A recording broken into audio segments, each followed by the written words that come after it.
Nze President Kyagulanyi mwannyinaze era siinaawo mbeera yonna era siina nsonga lwaki mba mulwanyisa naye ffenna omulabe waffe ali ogwo omu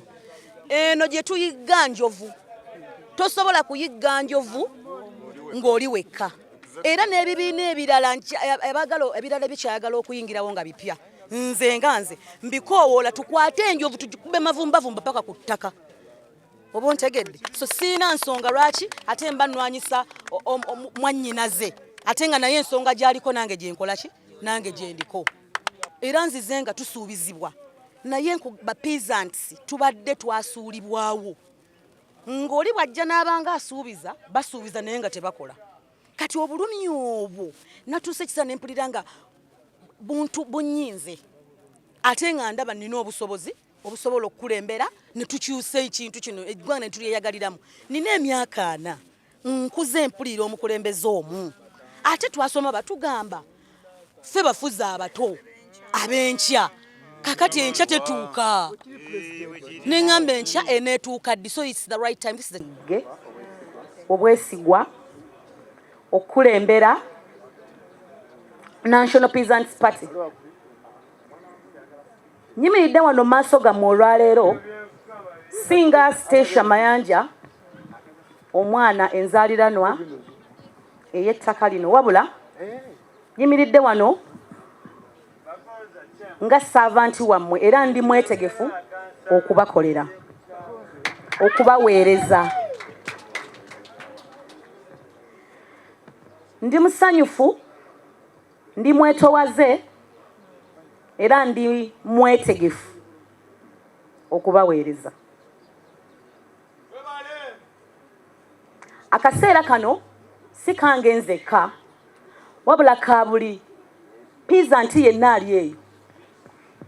ali mu mbeera embi omulimi omuntu wa wansi anoonya emmere ya leero asula enjala ng'alya kimu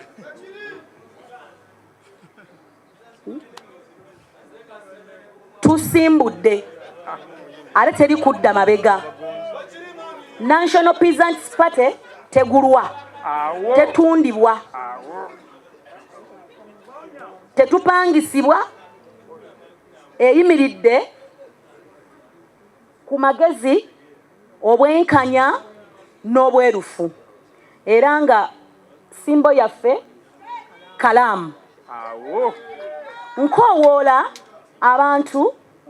mu bitundu eby'enjawulo mu sectors ez'enjawulo abavuzi ba booda bannyinaze abavuga taxi bamaba banga bali mu butale abafumbi b'emmere abatembeeyi abalunzi abalimi abayimbi abavubi tumaze ababooda n'abamaliriza dda tumaze ebbanga ddene nnyo nga tetufiibwako nga twerabirwa naye Mungu atujjukidde n'abaleetera omukulembeze nze siri mufuzi ate sigenda kwerabira gye nvudde nze ndi mwana wa mukatale ekibuye nabeeranga emakindye naye nga ku kyalo kyonna ffe tulinawo ennyumba ey'ettaka nga ne bwe mba nva ku ssomero neekweka abantu obutalaba nnyumba mwennyingira kyokka nga ne bw'oba ogiyingira omala kusinziira n'obuuka otuuke mu nnyumba eyo njogera ku nnyumba etayina seminti nga seminti yayatikayatika oba omusiimuula okwata ekisiimuula n'onyiga bw'oti kwega ndi peasant owaddala eyatambulanga nga nsomera ku Kadino Nsubuga mu Ndeeba naye nga ntambuza bigere paka Makindye naye nga teeyaga olubege ng'ate yakituli navanga ku ssomero ne ŋŋenda mu katale ekibuye ate ne nzija mu uniform ne ntunda ne maama wange ennyaanya bwe twabanga abafunyeemu biina ne bw'aneekwata ku mukira gwa sitaani tagenda kukiyingira tugenda kukola omulimu gumu gwa kusitula endoddo tugijje mu State House tugitwale. I stand here to curse Bannayuganda abenyigidde mu kuparandalinga eggwanga lino nga babonyabonya abantu abali aggrieved, abali oppressed, abali imbalanced, abali out of the economy mu ggwanga lyabwe. Juzi baziza omuwala emyaka 21 yafiiridde Saudi Arabia. Yagenda mulamu baziza mayiti nga bamugyemu ensigo ze zonna bazitwala Bawarabu. Ekyamutwala ne masters degree ye yali alina wano talina mulimu gwasobola muwa agenda afumbira Bawarabu yafiiridde. Bannaaye Bannayuganda mwenna bampuliriza, Madam President, kwata omulundi gw'ekibiina kino namwe abakulembeze sijja kubeerayo nga mukola omulimu nenja kuba ndaba baana nkyalina vibe. Mutaase eggwanga lino politically, economically, socially.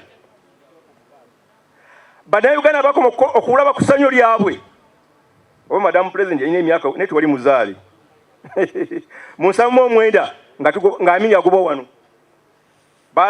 bafuna essanyu ku mulembe gwa Yusufu Kironde Lule. No Lule no work. Bannayuganda bafuna essanyu ne beeyagala akasana kali ka myezi 6 gyokka tekaddangamu kulabika n'olwaleero. Nsaba ku bukulembeze bwo ng'otambuza olugendo omulimu gw'ogendamu si mulimu mutono, mulimu munene. Bannayuganda baalemala, bapulezidenti baffe baalemala, baabalemaza. Tebalemala nti baayagala balemale, baabalemaza. Olwalo pulezidenti w'eggwanga n'otambula ne hard cash ng'ogenda ogaba PDM abantu bakulinze kubawa bapulezidenti kubawa bannange bapulezidenti kubawa kinaakoma ddi?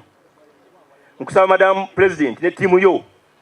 omuntu tebamuwa buwi, omuntu akola bukozi. Twala omubala okugamba abapulezidenti bano nti eggwanga lya kukola, bateekerewo ebyokukola, bakole bafune ssente beeyambeyambe.